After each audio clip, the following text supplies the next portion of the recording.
I just jump right into it. Can you tell us a little bit about yourself and your background? Sure.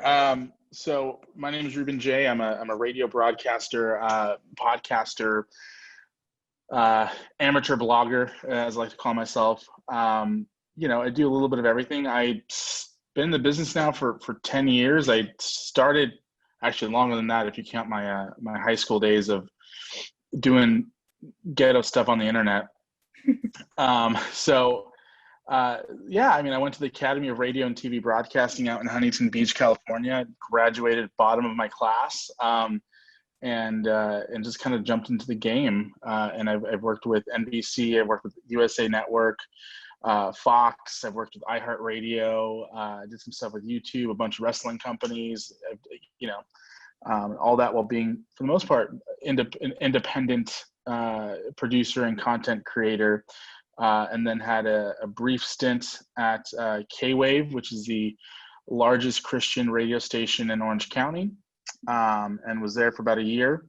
And now I am doing some voice tracking on internet radio stations all across the world. That's awesome. That's really great. So kind of jumping in, I did notice that you did have a couple like podcasts yourself. Can you kind of talk about that? Sure. So I have a podcast called You're My Best Friend. It's a podcast about life, friendship, and tacos. And the basic premise behind that is it's myself and my co-host Moxie Ann, who some people believe is my best friend, and I jokingly say that she's not, just because it confuses people. And so it basically started off with her and I. She's a rock and roll, singer. She's been in the bands in and out for the past, 10 years or so. And every time she had a project coming up, I would always interview her. And, we'd always end the interview saying, man, we should do a podcast together because we get along so well and we have this rapport. And we just, we talk really well and people just tend to really like us and like our energy. And so at one point she found herself out of a relationship, and I'm thinking, oh, my friend's in pain. What better way to get out of like this pain than by starting a podcast? And so we started this podcast, and we bring different people on. We've literally had everyone from professional wrestlers to pastors to life coaches to musicians to actors, everything you can possibly think of. And we basically, what we say is we base the show around 3 signature questions. We ask people what their favorite taco is. We ask people if they're allowed to have more than one best friend. And we ask people what their life quote is. And that's how you get life, friendship, and tacos. And that's my main podcast. And I have a bunch of other stuff in the works and stuff that I do seasonally. I'm actually in the process of launching one that's a long form conversational podcast. But yeah, that's kind of the podcasting world in a nutshell. That's really awesome. And I really like that, like you kind of like combine all of your like favorite, like 3 favorite things, which is kind of awesome because it definitely ties into your theme too as well. I know that you were talking about like independent journalism and you kind of like doing like a lot of like independent and you working with like NBC, but not completely like hired by them.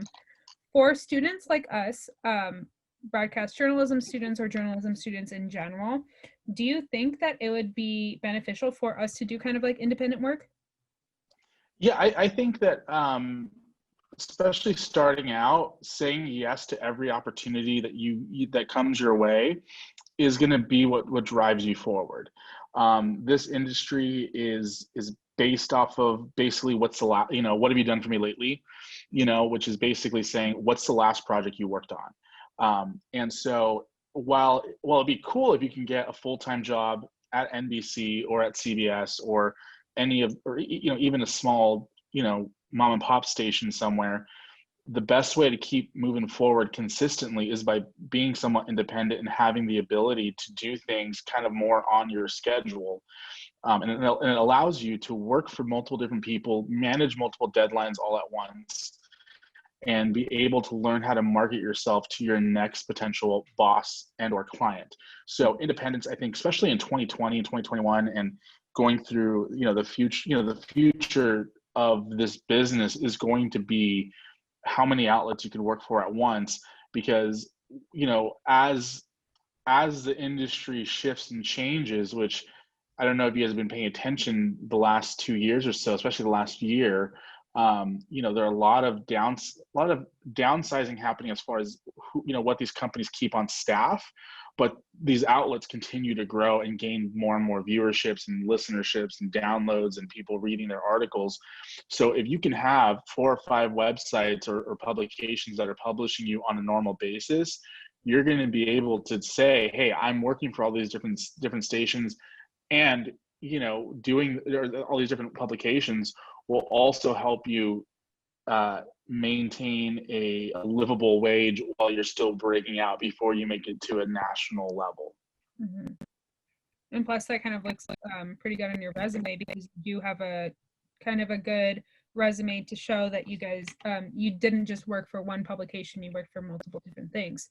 As like student journalists at school, they tell us a lot that we need internships, and they're saying internships.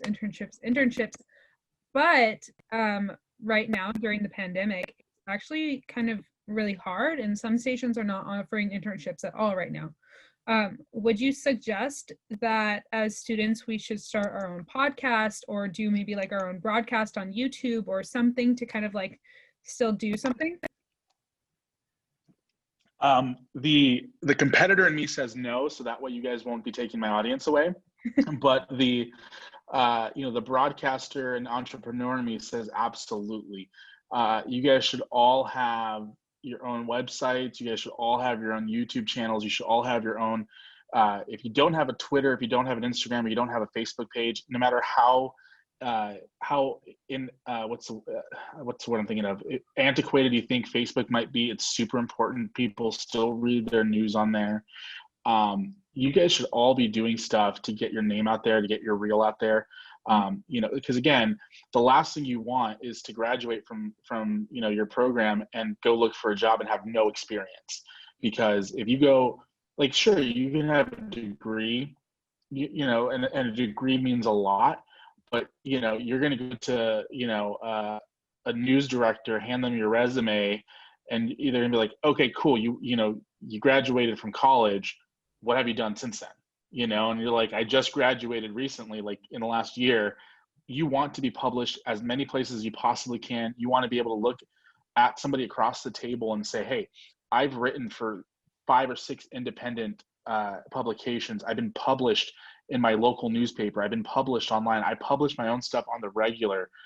Here's how many views my website brings in. Even if it is only a couple dozen to start, you want your name to be out there. Mm-hmm. Plus, one of the best compliments I ever got in a job interview, I walked in and they looked at me and they said, well, normally we have a hard time finding people on the internet. And they said, we Googled you and we found hundreds of things that you've done.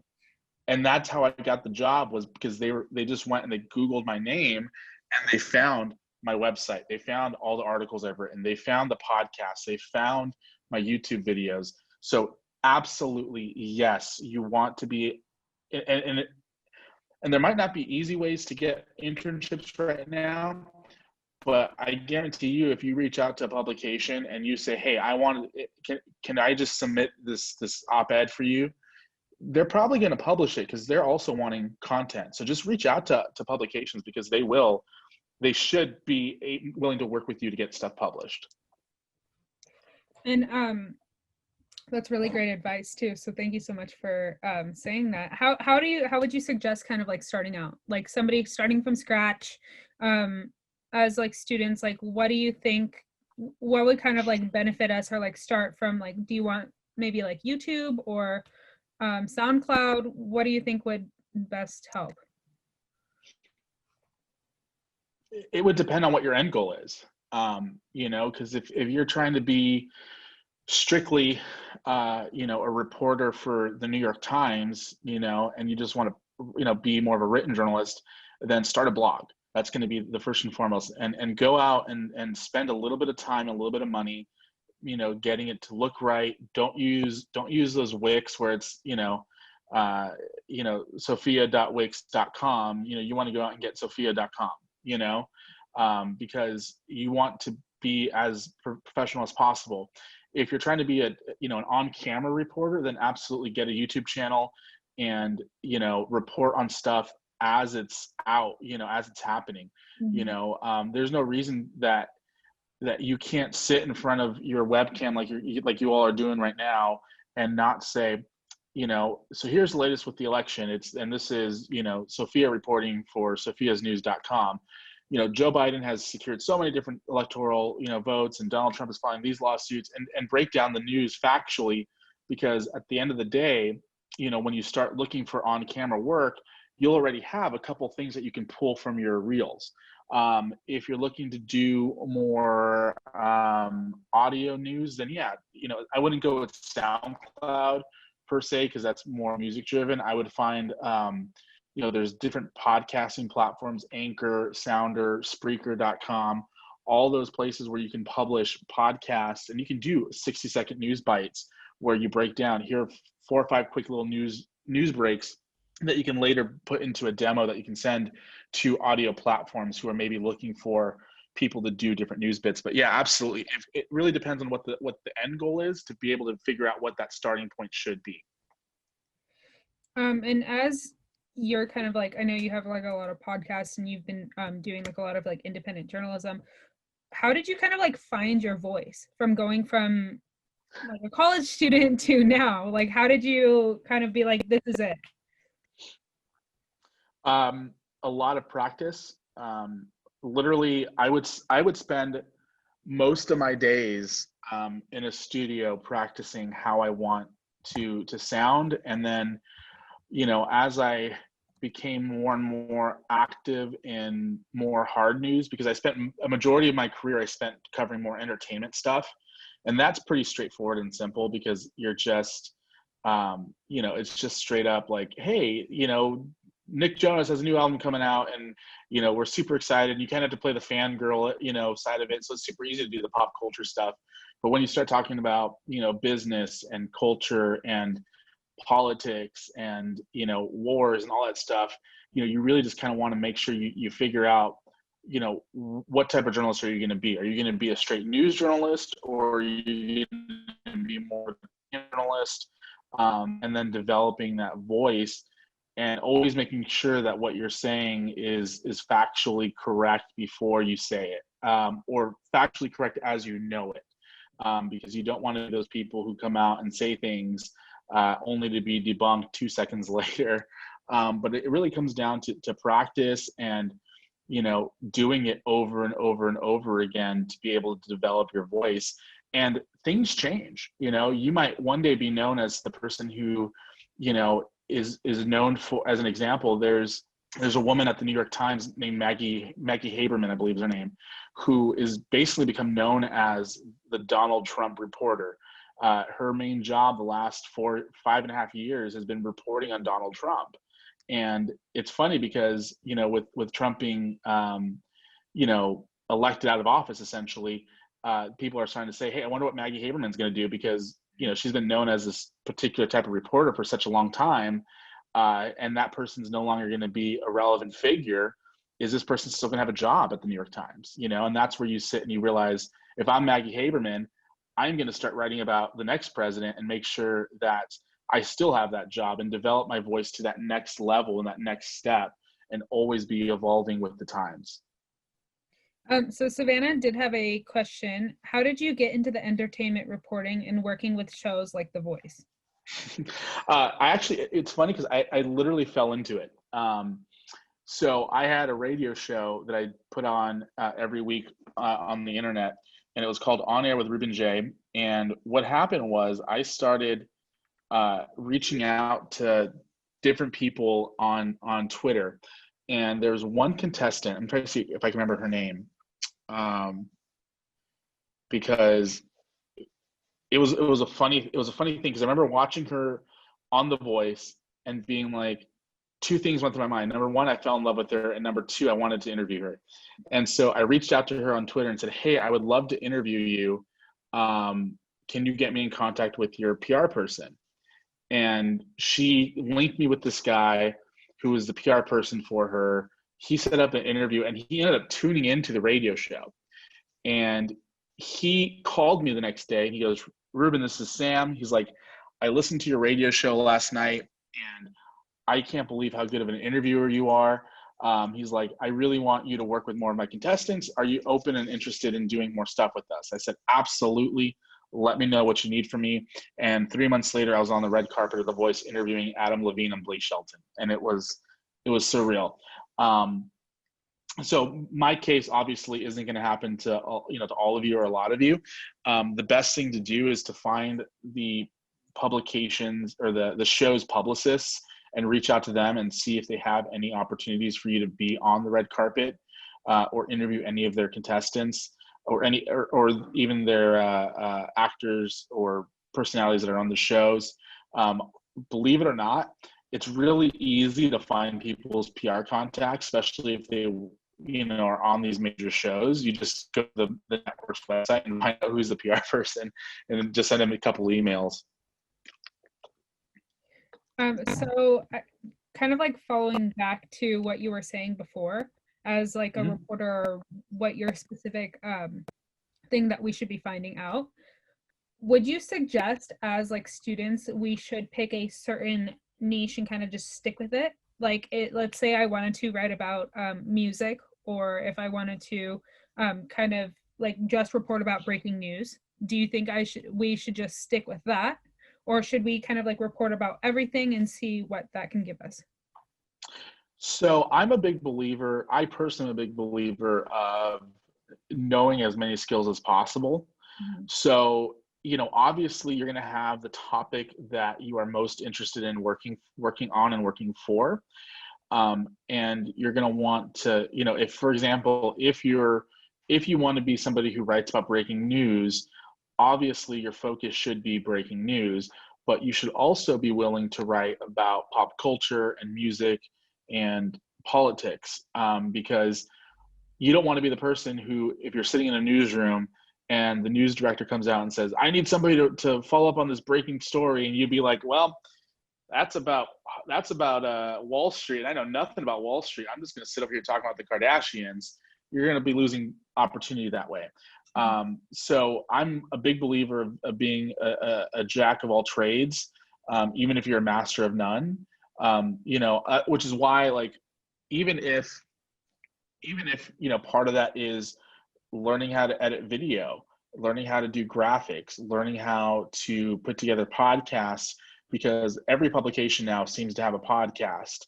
Every publication is going to need a graphic designer. You never know when somebody's going to walk through and be like, all right, we need this graphic design ASAP. So being a jack of all trades is going to benefit you a lot more than pigeonholing yourself into one thing, but definitely practice what you want to do the most, because you always want to make sure that your top line offerings is always fresh and ready to go. You don't want to be sitting there and be like, man, I haven't done any breaking news in a while, and then something breaking, you be the only person in the newsroom to start writing. So always practice your skills and always be expanding what you work on, so that way that you have more opportunities. It's all about the opportunities. And then I was just curious, I know that you've kind of like done more with like music. Can you kind of like talk about your experience with music and like the industry with music as well? Sure. Anything in particular?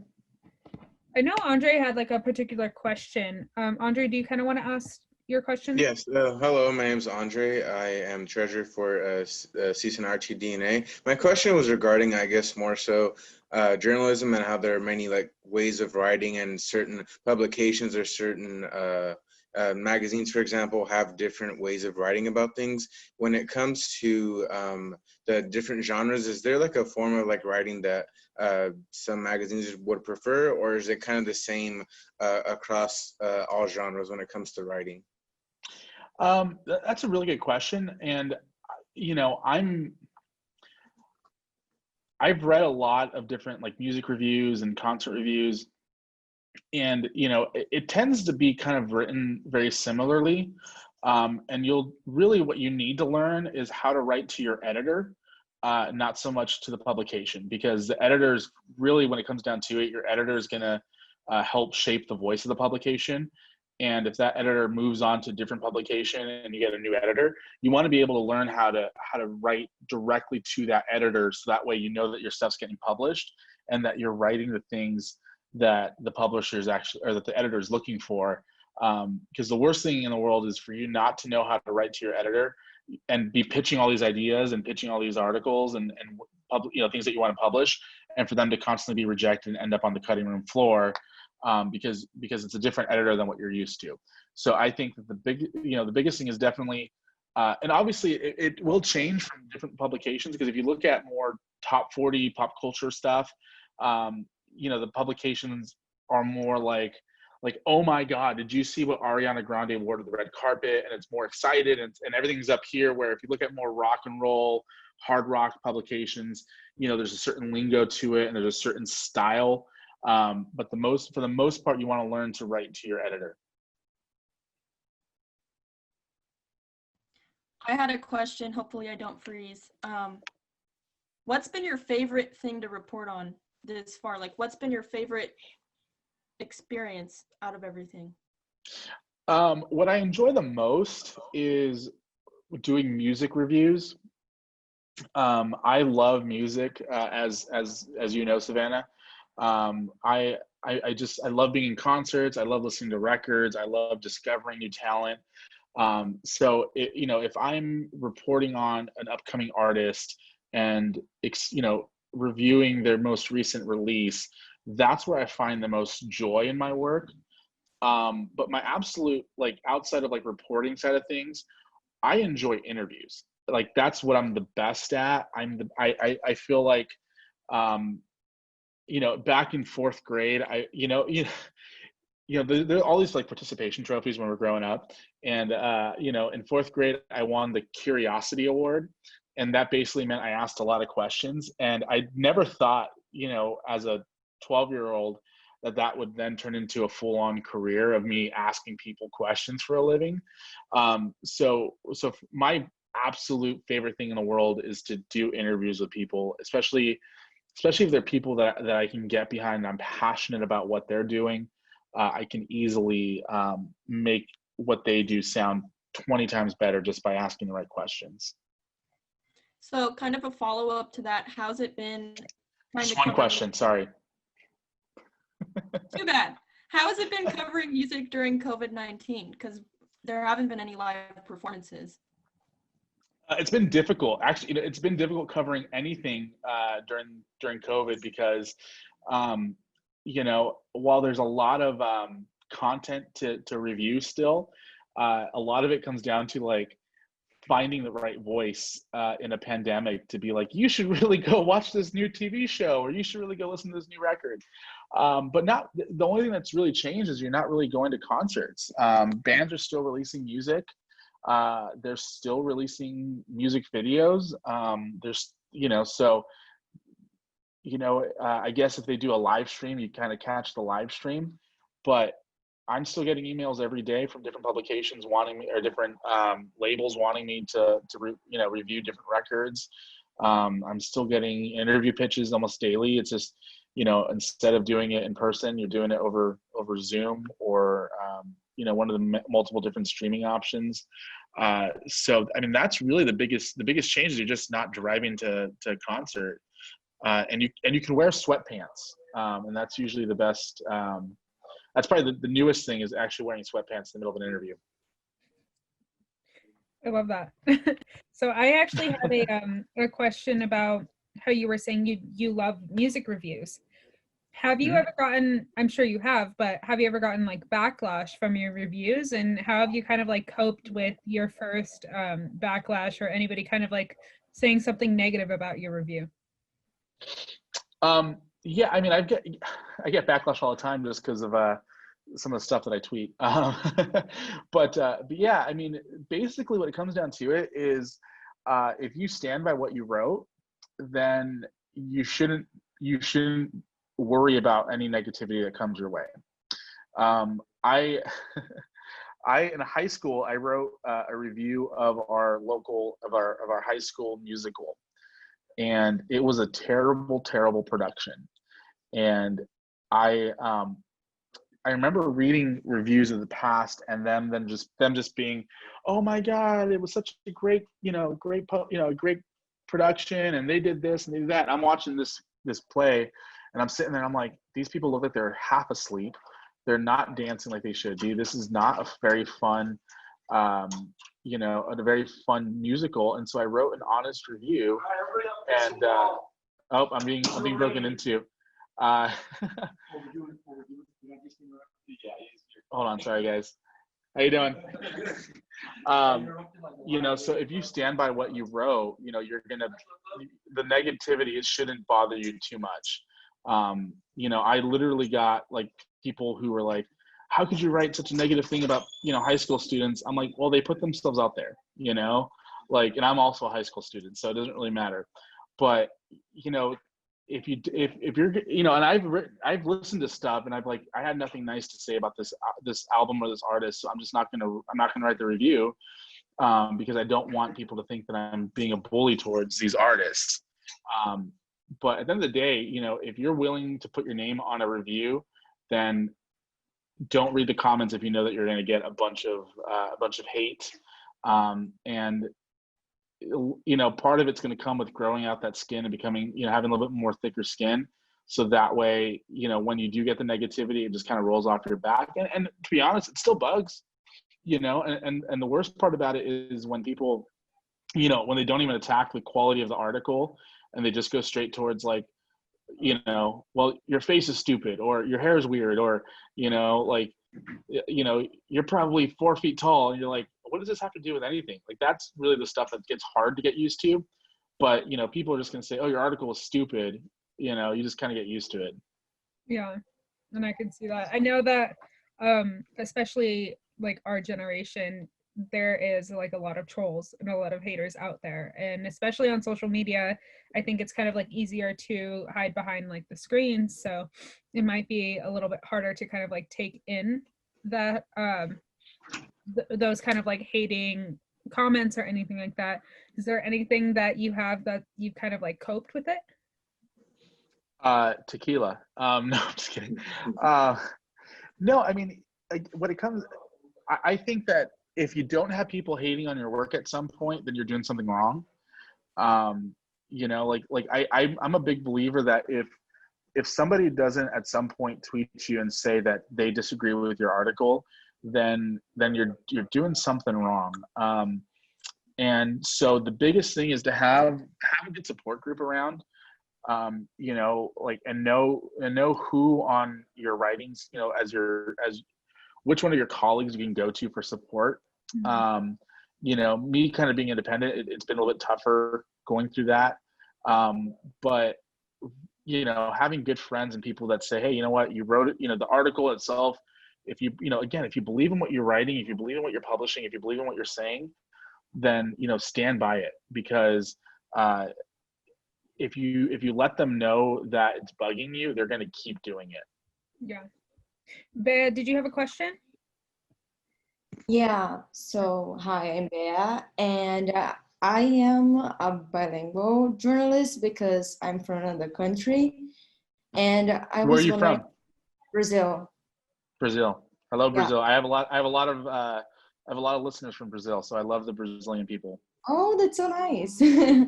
So what I was gonna ask is, if I wanted to do a podcast, should I do like in both languages, in one of them, do 2 different podcasts, or all at one? I don't know what to do. That's what I'm most like.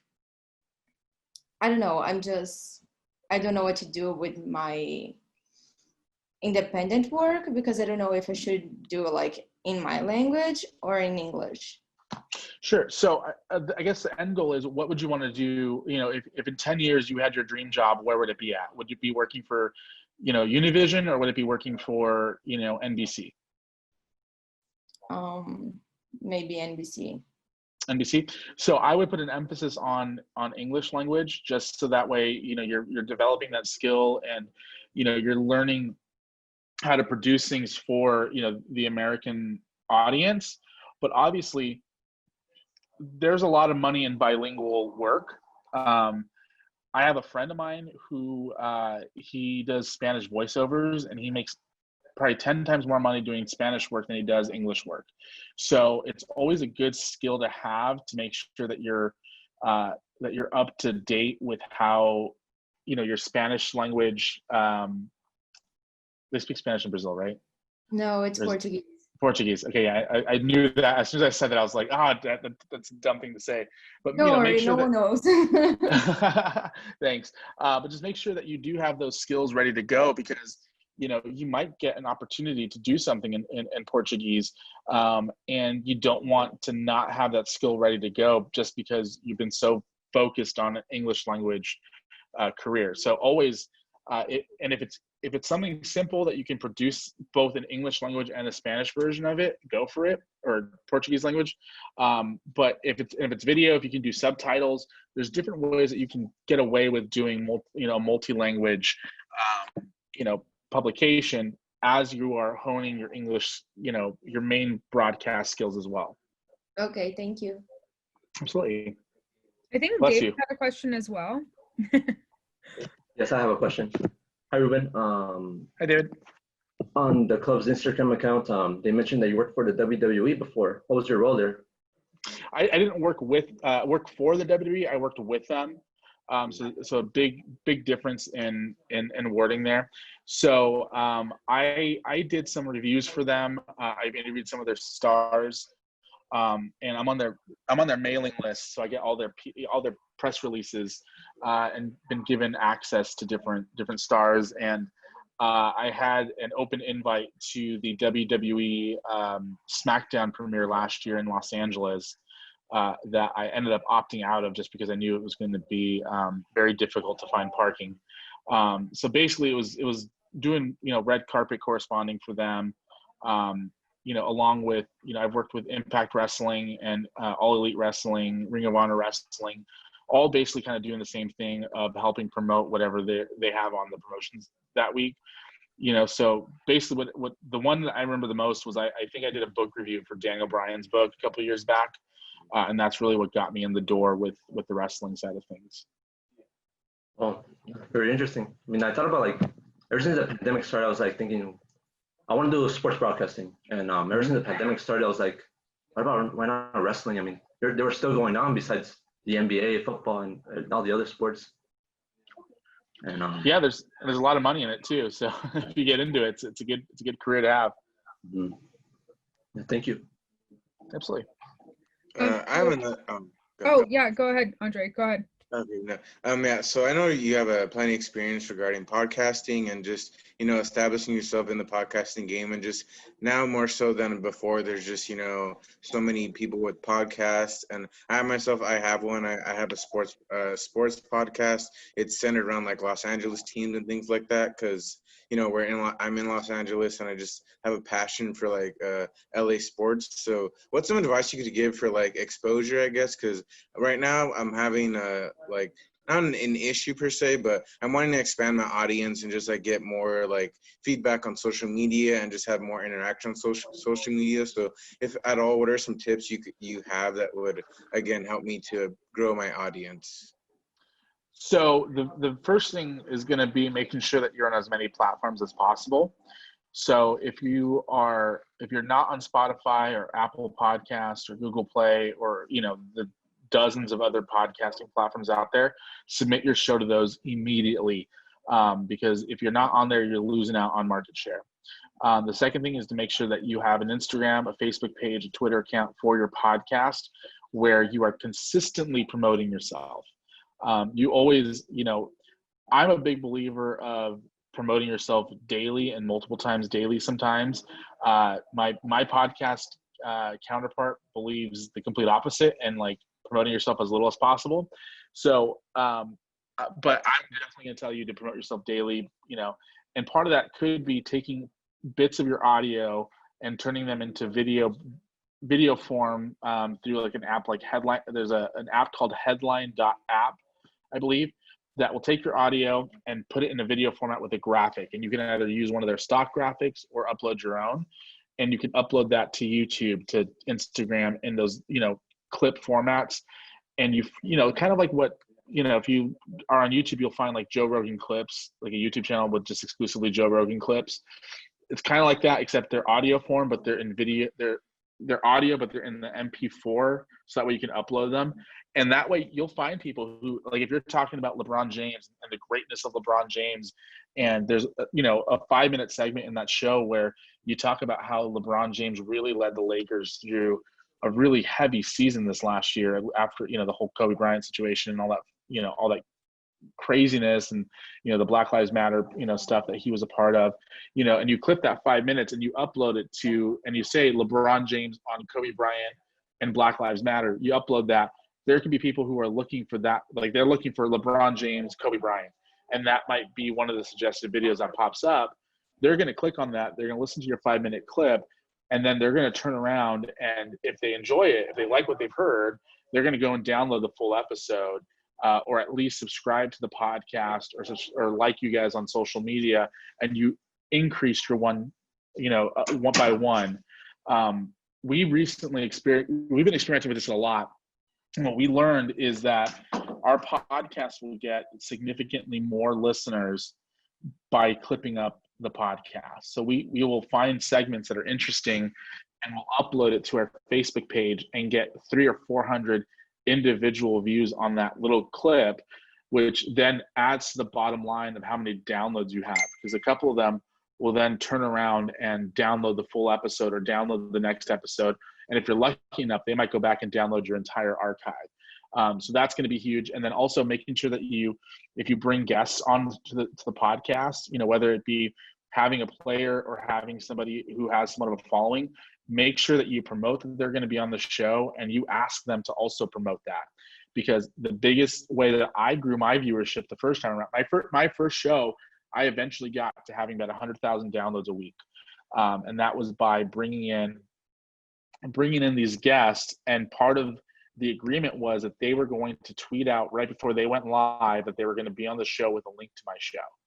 And that's how I was able to grow.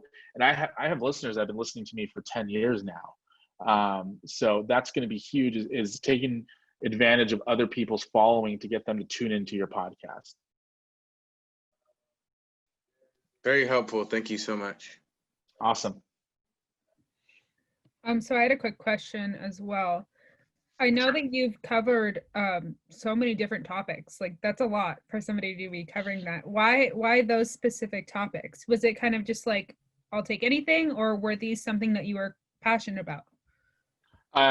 Almost everything that I've done has been something I've been passionate about. I'm a huge wrestling fan. If you get me started on wrestling, we can go 4 hours of me talking about the history of WWE. And it's fun and it's great, and I love doing it. I was very passionate about the entertainment world when I was younger. I don't do anything that I don't want to do. I have kind of a little bit of a luxury of doing that because I am independent, so I don't have to look at, P&L sheets from businesses and write about how they're going to be successful or not successful based off of their public offerings and their, security and exchange, releases. That's not something I'm good at. It's not something I'm passionate about. But I am passionate about wrestling. I am passionate about music. I am passionate about politics. So these things, I can easily get my head around the idea and take these data points and translate them into a digestible, article or video or audio piece that can be somewhat entertaining, hopefully, for the people who are consuming it. But it definitely helps that I enjoy what I'm talking about and not just doing the job. Sorry, that was really loud. Oh my God, sorry about that. I'm getting texted. Are you having a fire alarm? No, those were notifications on my computer. But Savannah, I think you had a question, correct? Yeah, so with all the people that you've interviewed, I wanted to ask, have you ever been starstruck, or have you ever interviewed someone and realized that they're really not a good interviewee or person to interview? Yeah. So the first and probably one of the only times I was ever starstruck was it's been a handful of years, so probably almost 8 years now. I was working with the X Factor, and in the X Factor, they don't have a red carpet, like a traditional red carpet. They have a press line, and it's in a room that's probably the size of a high school gymnasium. And they just bring contestants, and they just go from one outlet to the next. And I see from across the way, I see Simon Cowell, I see Mario Lopez was hosting at the time. L.A. Reid was there. No, L.A. Reid wasn't there. Shakira was there, and I'm forgetting the other girl's name, Kelly Rowland. And I'm like, okay, this is cool. All these people are here. Mario Lopez. I've talked to Mario Lopez 1,000 times. And then Demi Lovato walks in the room. And I turn to my friends who were helping me at the time, and I go, guys, Demi Lovato is over there. And mind you, I had a huge crush on Demi Lovato. Like, I used to think that she and I would get married. And I'm like, there's no way that I would ever be in the same room with Demi Lovato. And here I am at the X Factor, and Demi Lovato is like 100 feet away from me. And I'm sitting there, my friend's telling me, hey, you got to ask her out. Like, you just got to ask her out. She's probably going to say no, but you have to ask her out. And I'm sitting there, I'm like, no, I can't do it. And so this entire time I'm thinking to myself, should I ask her out? Should I not ask her out? I'm not going to ask her out. And then she's getting closer and closer and closer to me having to ask her questions. And I actually remember sitting there looking at my crew and being like, I have no idea what to ask her right now, because this entire time I've been thinking about whether or not I should ask her out. And obviously I'm not going to ask her out because that's totally unprofessional. And so I'm freaking out. And, the publicist, walks her over to me, introduces, us. And I remember just looking up at the camera with like a dead look in my face, just being like, I have no idea what I'm going to ask her. And luckily I'm enough of a professional that once they said action, I was able to kick into gear and start asking her questions about the show. But that was probably one of the only times I've been starstruck. Although I did get starstruck once at American Idol when John Cena was he was walking the red carpet, and he was on the other side of the room and he was never going to come over to me because I was so far away. But I was just like, it's John Cena. I can actually see him. And any wrestling fans should appreciate that joke. But I've also had, William Shatner was a terrible, terrible interview.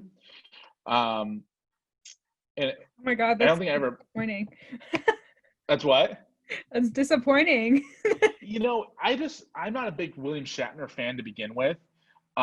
So I probably kind of killed it on the way in, but he just seemed kind of like not interested in being there. Adam Levine was hit and miss. There's weeks where he was really into it and other weeks where he wasn't. Christina Aguilera was probably the worst person I've ever talked to in my life. And she was can I cuss on this? Am I allowed to cuss on this? Yes, yeah. She was, oh wait, no, maybe I shouldn't. I'm actually in a church. I'm not going to cuss. But she was the biggest B word possible. I'll tell you this. I'll tell you the story. So it was her last season on The Voice, and she was never invited back after this. And I don't know if it was because of me or because she just didn't want to do the show anymore. But her contestant was one of the finalists. Mind you, I don't think she ever won the show, so I don't know why she was so arrogant.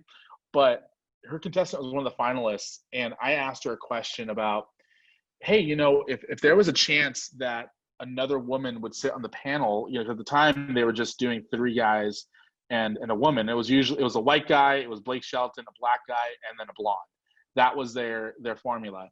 And the blonde and the black person always tended to switch in and out. It would go from Pharrell and Shakira, CeeLo and Christina, or Usher and I think I said Usher already. Usher and Shakira, and then Pharrell and Gwen, and then and then eventually they did end up having 2 women on the panel, and it was Gwen Stefani. I think Kelly Clarkson were the first time they had 2 women on there. But I asked her, I said, hey, if they allowed you to bring on any other woman to sit next to you as a coach, who would you want to be on that panel with you? And she goes, this isn't about me. This is about my contestant. so I'm not even going to answer your question. And she literally just walked away in the middle of this interview. And I'm just like, that was a very valid question, you know, like, and that actually was one where I got so much hate from Christina Aguilera fans. If you go, I don't know if that video is still published, but if you go to my YouTube channel and you find that video, you'll just see all the hate that was left on comments. I got attacked on Twitter. And it was just one of those things where like everything went wrong. And Christina, it was just a terrible experience. I never had a good experience interviewing her. Oh my God, that's so disappointing. That sucks. Okay, so you know, one of the things that I've learned about this business is lower your expectations for people, because we tend to like put celebrities on pedestals, and 9 times out of 10, they always say don't meet your heroes because they're going to disappoint you. And they really should say don't meet celebrities because they're really going to disappoint you. More times than not, I've been let down by celebrities, like the super mega stars that I've ran into. I've been really disappointed with. Every now and then, like J-Lo, you know, I never interviewed J-Lo, but I've talked to her, and J-Lo has always been a super sweetheart, down to earth. You know, she's the type of person, like if you walk by her at American Idol and you said, "Hey J-Lo," her response is always, "Hey baby, how you doing?" You know, and always super sweet and down to earth. There are other people where if you talk to them, like Mariah Carey is the same way. If you talk to Mariah Carey, her security guard comes and kind of pushes you away from her. So, you know, so part of the thing is going to be, you know, remember that celebrities are just people who think they're more important than other people. And if you learn to think that you're just talking to another person, your expectations of how they're going to act are going to lower themselves, and you'll learn not to be disappointed by them. Yeah, that's true. So do you have like a contact that, just in case some of our members would like to ask you a couple more questions, like an email or anything, that they would be able to like reach out to you? Sure. My direct email is therubenjay@gmail.com. That's TheRubenjay.com, or at gmail.com.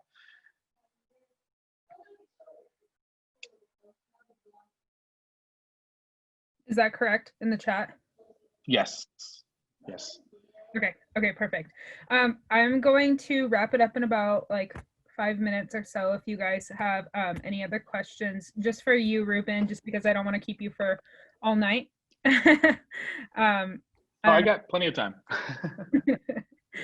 But did you guys have any other questions for Ruben before I keep asking him a ton of questions, because I just find you very fascinating. And I think you have such I do have a question. So what would be some advice that you would give students that are just trying to get themselves out there?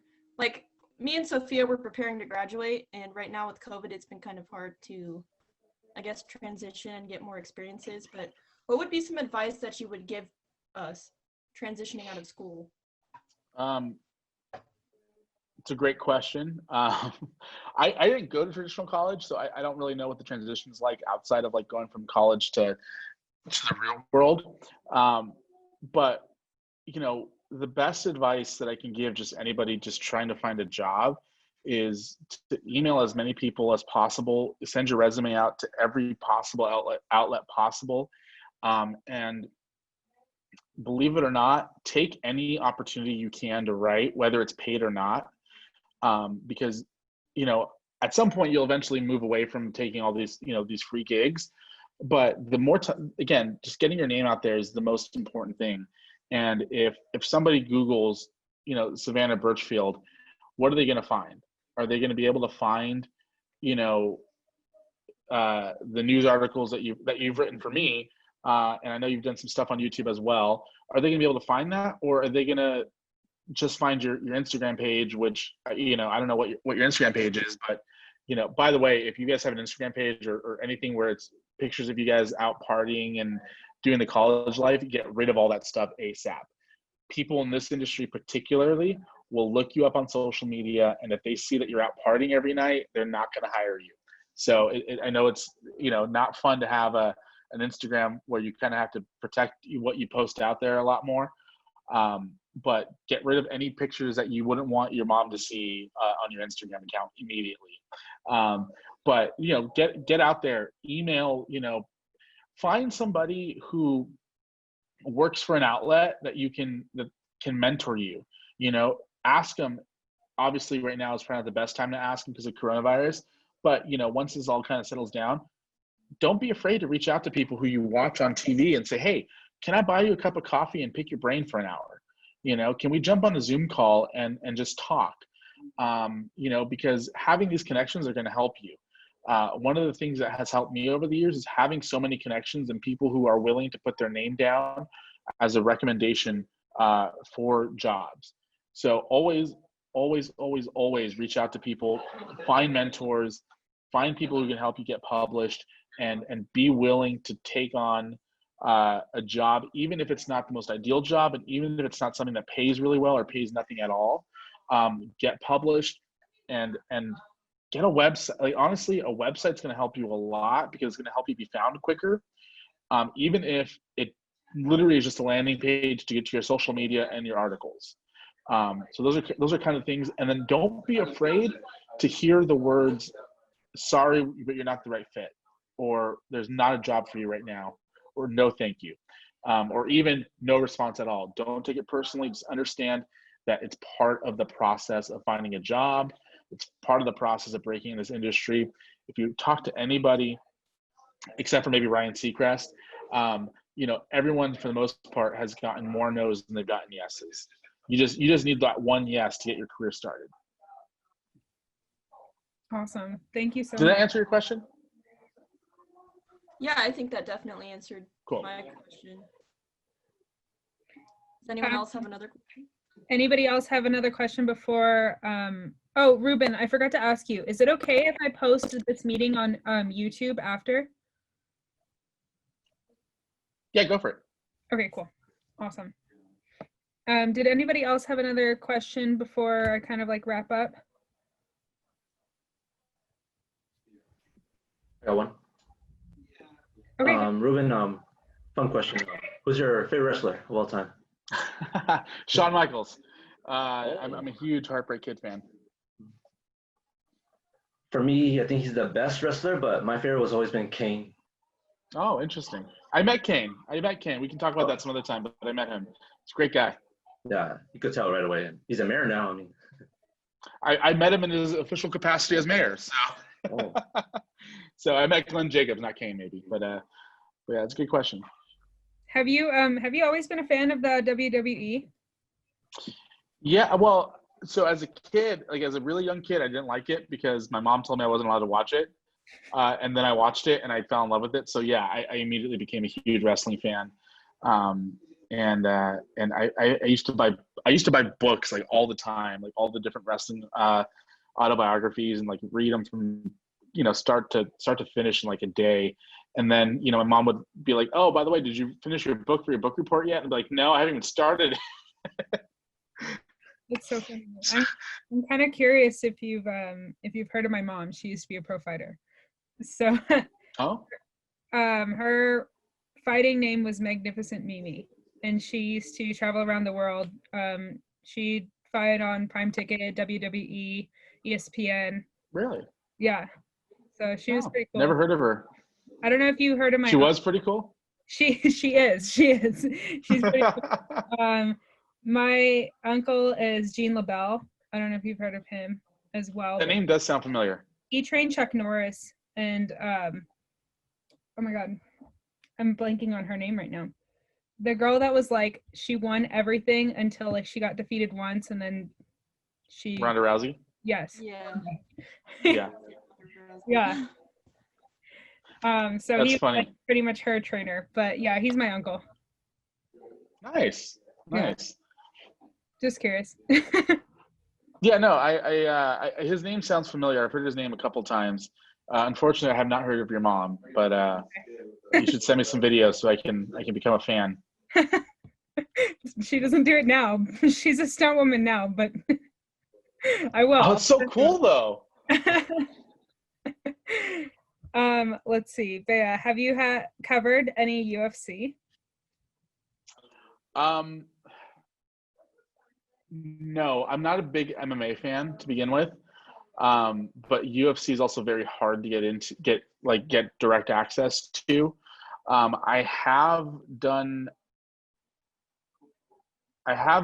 have access to Bellator, which is the competitor for UFC, because I worked with the network that owns them before. But I don't really do a lot of UFC, mainly because for me, I'm such a wrestling fan that, at least when I watch wrestling, I know that was the planned finish for the most part. Like, if the match only lasts 2 seconds, I know that was what was planned for it. With UFC, I just, like, every time I've watched a UFC fight, it's always like, it ends in like a minute. And I'm like, we paid $70 for a 1 minute fight? Like, seriously? It just makes me so angry. But it's worth it. It's not. It's not worth it.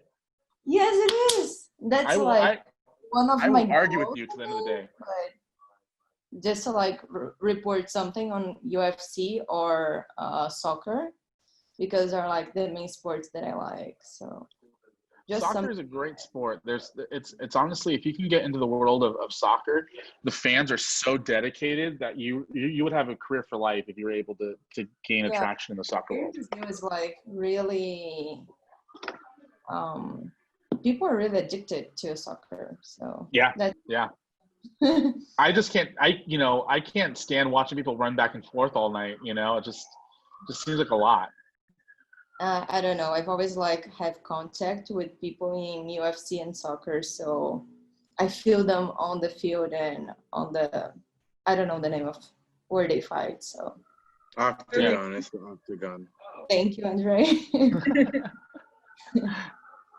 Well, I'm going to wrap it up. You guys have Ruben's contact. Ruben, thank you so much for coming on today. I really, really appreciate you talking to us. I think you had some really great advice. I definitely think that some of us will take that advice and just start doing independent work as well. So thank you so much. We would love to have you back next semester as well. I don't know if you'd be willing, but hopefully in person. Yes, hopefully in person. Hopefully in person, because then I'll bring tacos and we'll have a great time. I just FYI, guys, seriously, reach out to me if you guys ever need any advice, or I do run my own publication, multimediamouth.com. I'm always looking for people to write articles. So if you guys are interested in finding a place to publish your work, I'm always accepting work. So feel free to reach out for anything. I'm always a resource, especially to students and people starting out in this field. And just one final piece of advice is, honestly, find something that you guys are passionate about and chase it. Like, really, really chase it. Because that's really when those hours are worth it. If you're waking up at 2:00 in the morning because you have to put together a morning show, or you have to meet a deadline, it's a lot easier to do it with something that you're passionate about than doing something just to pay the bills. So find something that you're passionate about, go do it, and then don't be afraid to not publish something if you're not willing to stand behind it. I think a lot of people are afraid to lose opportunities over just wanting to get something published. If it's something that you guys can't stand behind, don't publish it. Don't submit it, because integrity is everything in this world, and journalists in general across the board are losing their integrity. And while I don't consider myself a journalist per se, because I like having the flexibility of not having to be held to the same standards as journalists, I still think integrity is the most important thing in this business. So never publish anything that you're not willing to fight for, because journalism is the final. I think journalism is the final defense against tyranny and communism, and having the right for free speech and the ability to print what you believe in is really important. So thank you guys for doing it, and thanks for having me. Awesome. Thank you for being here. Thank you. Have a great rest of your night. Thank you guys. Have a good one.